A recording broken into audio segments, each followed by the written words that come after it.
নমস্কার, আপনারা দেখছেন ডিজিটাল খাবিলাল আর আমি মোহন সিং। দুর্গাপুর বর্ধমান সিট এখন উত্তাল কেন? রাজনৈতিক মহলে দেখা যাচ্ছে বিভিন্ন জায়গাতে রাজনৈতিক নেতা কর্মীরা মিছিল করছেন এবং মানুষের কাছে আহ্বান করছেন নিজের সমর্থনে। এই যে দুর্গাপুর দেখা গেছে, দুর্গাপুরে প্রার্থী হয়েছেন ভাজপার দিলীপ ঘোষ, অন্যদিকে তৃণমূলের কৃতি আজাদ। আর এই দুই প্রার্থীকে নিয়েই চলছে রাজনৈতিক মহলে বাদ বিবাদ।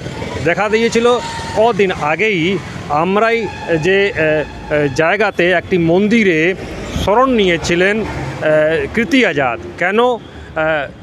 বিজেপির যে অভিযোগ, তারা বলছিলেন যে হ্যাঁ, তখন তৃণমূলের একটি গোষ্ঠী দ্বন্দ্ব প্রচার চলাকালীনই কৃতি আজাদের তখনই নিজের মধ্যে সংঘর্ষ হয় ওদের।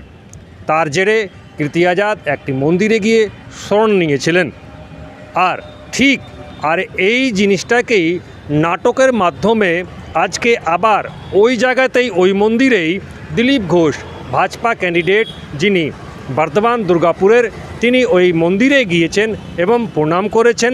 এবং দেখা গেল অভিনবভাবে একটা কায়দা করে দিলীপ ঘোষ যেভাবে কৃতি আজাদ হাত উপরে করে ওই জায়গাতে বসে গিয়েছিলেন, সেইভাবেই নাটকের মাধ্যমে একটি দেখা যায় রাজনীতিক বার্তা, রাজনীতিক একটা যে দেখা যাচ্ছে কটাক্ষ, ওইটা করেছেন দিলীপ ঘোষ। আজকে আমরা সেই মন্দিরে এলাম যেখানে আমাদের প্রতিস্পর্ধী নৌকো ডুবে গেছিল। পার্টির লোকেদের তাড়া খেয়ে এসে উনি এই মন্দিরে বসেছিলেন। আমি জানি না ঠাকুর কি আশীর্বাদ দিয়েছেন, আমি এই ঠাকুরকে বলতে এলাম যে এই ধরনের ঘটনা যেন না ঘটে পশ্চিমবাংলায়। দেবাদেব মহাদেব আছেন, মা তারা আছেন, রাধাকৃষ্ণ আছেন, তাদের কাছে আজকে আমি নিবেদন করতে এসেছি যে পশ্চিমবাংলায় রাজনৈতিক হিংসা বন্ধ করো। এই নির্বাচন থেকে যেন এর পরিষ্কার হয়ে যায়, বাঙালিকে যেন মাথা উঁচু করে রাজনীতি করার সুযোগ দাও, ভগবানের কাছে প্রার্থনা করলাম। আপনি মাথায় হাত দিয়ে বসে বললেন, আপনি নিজেও, আপনারও কি ওরকম কিছু ব্যাপার হলো নাকি? প্রণাম করলাম, ঠাকুরকে আশীর্বাদ চাইলাম, বাংলায় শান্তি সমৃদ্ধি আসুক, আর বহিরাগতরা যেন এসে এখানে উৎপাত না করতে পারে। আর আপনার প্রতিদ্বন্দ্বী যেভাবে স্মৃতিচারণ করছিলেন সেটা উস্কে দিলেন। দেখুন, এইভাবে উনি শুরু করেছেন, পার্টির লোকেরা অ্যাকসেপ্ট করেনি ওনাকে। বাংলা কি অ্যাকসেপ্ট করে? তালা খেয়ে ঢুকেছিলেন। সে যা হয়েছে সবাই জেনেছে। পশ্চিমবাংলাকে না বুঝে অনেকে এখানে নেতাগিরি করতে আসে। পশ্চিমবাংলার মানুষ কিন্তু সবাইকে স্বীকার করে না।